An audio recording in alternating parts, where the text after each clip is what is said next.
Under module 2, we'll see hydrograph analysis today. We have already discussed what is a hydrograph. A hydrograph is a plot of discharge versus time. So it shows the time distribution of total runoff. So this runoff can include surface runoff, subsurface runoff, and also groundwater runoff.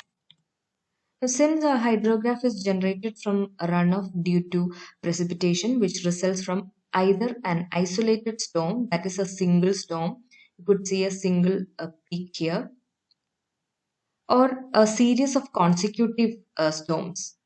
You could see three peaks here. Okay, so this is a complex storm. So then the hydrograph is known as the storm hydrograph. So it can be either a single hydrograph or a consecutive or a complex storm. Okay, so if the hydrograph is resulting from an isolated storm, then it is called single peak hydrograph. And if the hydrograph is resulting from a complex storm, then it is called multi-peaked hydrograph. So I have given definitions for isolated storm as well as complex storm. So when subsequent storm does not occur before the runoff of previous storm ceases, then storm is called isolated storm. So here you could see only one peak. There is no subsequent storm present here. But in the case of a complex storm, when subsequent storm occurs before the runoff of the previous storm ceases, such combined storms are called complex storms. So there are multiple number of storms occurs, and after that runoff happens. So just know the difference between isolated storm and complex storms. Next is hydrograph from an isolated storm. So here in this figure, you could see the components of a single peak hydrograph. There is only one peak, and this is called a single peak hydrograph. So this hydrograph shows discharge in meter cube per second and also the time in hours. Okay. Now you could also see various markings in this hydrograph: M, A, B, P, C, D, and N.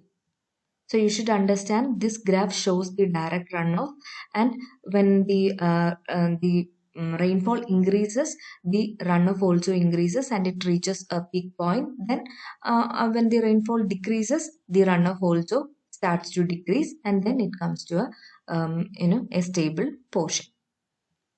So here the starting point is M, that is the beginning of the rainfall. So there is no runoff here, and after some time, you know that the rainfall is contributing to the base flow, right? So that is this MA region. So in MA region, the rainfall will only contribute to base flow. Then only after the rain, the ground soil layers will get completely soaked, then the runoff starts.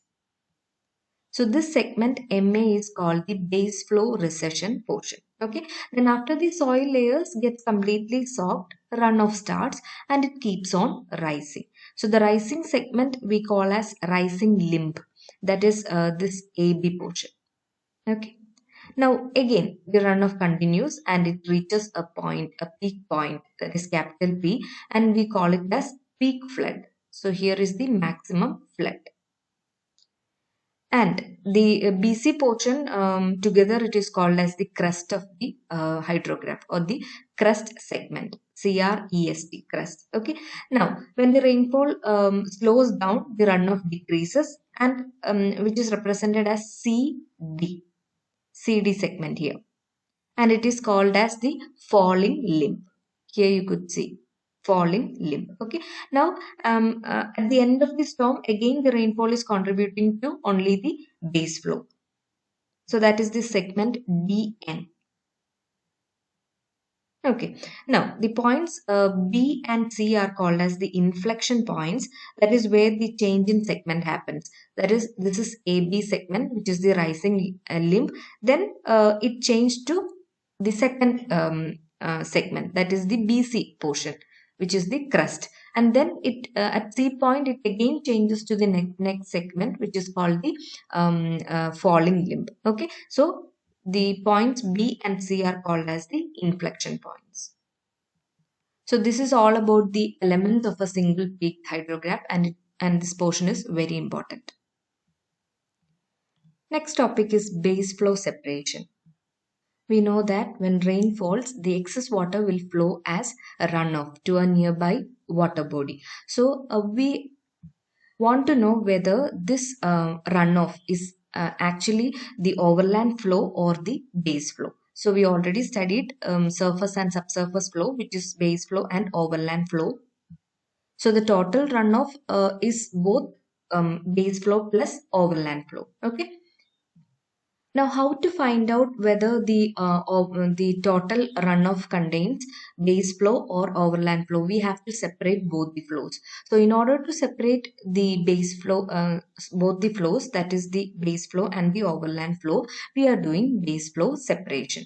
So, in order to separate the overland flow from the base flow, we are using three methods. Method one is straight line method. Method two is two line method, and third method is curve extension method.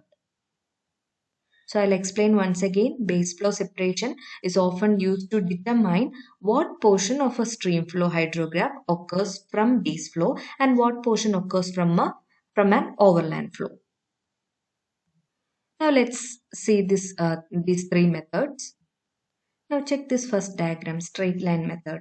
So this point A represents the beginning of the direct runoff, and also the point B represents the end of the direct runoff. So this method is actually the simplest of all the three methods. Here from A point to B point, we are just drawing a straight line. So point A and B are joined by a straight line in order to differentiate or demarcate the base flow and the surface flow. So if you're drawing a straight line between A and B, that is the starting of the runoff and the end of the runoff, then you can differentiate or you can divide the base flow and the overland flow. So you can see here, this upper portion is the surface runoff, that is this much portion of the hydrograph, and the lower portion below the straight line is your base flow. So we separated base flow and the surface runoff, or simply you imagine this is the ground level. Okay, so the water which flows below the ground is the base flow, and above the ground is your surface runoff. So this is a very easy method. And second method is two line method. We have already studied from the elements of a single peak hydrograph that this portion is the what is the base flow recession segment. Okay, so what we are actually doing in order to construct two line method is we have to extend this base flow recession line and extend it to a like straight line. Okay, so AC is a straight line, and this portion AC is extended in such a way that this line intersects the ordinate drawn at this peak. Okay, so you can see an ordinate coming from this peak point, and then it meets with the straight line drawn from the recession line. Okay, and this point is marked as C. And the next step is to join, or this point C is joined to point B by using a straight line. So the segment AC and CB actually demarcates or differentiate the base flow and the surface runoff.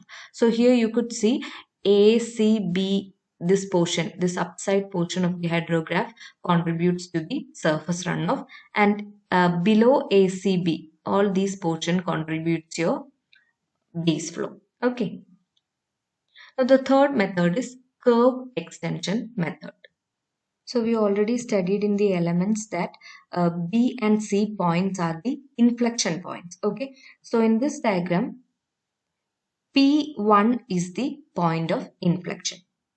So here, in order to construct this curve extension method, the BE segment, that is the recession curve segment, is extended backwards till it intersects with the ordinate at the point of inflection, that is this point. So here at the point of inflection P1, you could see an ordinate, and this B recession line is extended to meet with the ordinate from P1.